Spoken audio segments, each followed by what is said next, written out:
ஐஷா பள்ளியினுடைய வெளியில் பாருங்கள், நல்லா அமைப்பாக பயங்கரமாக உள்பள்ளி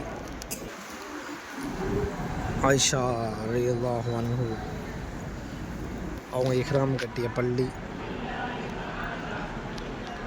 வந்து இப்போ உருவாகிருக்கு. ஆயிஷா ரலியல்லாஹு அன்ஹுலாம் வந்து மரணிச்சதுக்கப்புறம் 200 வருஷத்துக்கு அப்புறம் தான் உருவாச்சு. இங்கே ஒரு குரூப்பு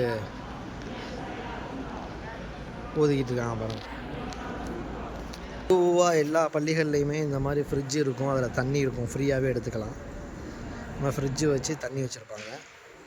இதில் இன்றைக்கி தண்ணி இல்லை, இனிமேல் வைப்பாங்கன்னு நினைக்கிறேன். ஏன்னா காலையில் இப்போ மணி 7:30, நாங்கள் காலைல வந்ததுனால வந்து இங்கே தண்ணி வைக்கலை.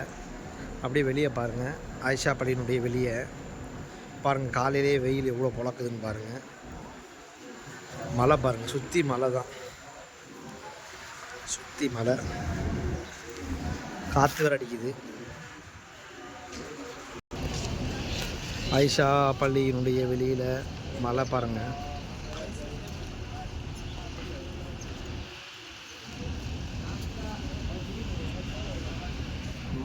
ஆயிஷா பள்ளி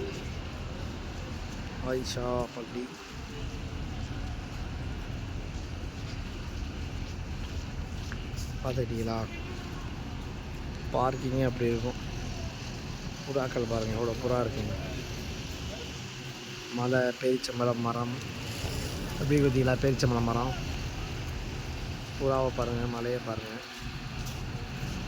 ஆயிஷா பள்ளியினுடைய வெளியில் அங்கே பாருங்கள், அங்கே ஃபுல்லாக பாத்ரூம் வசதிகள் ஏற்பாடு பண்ணியிருக்காங்க.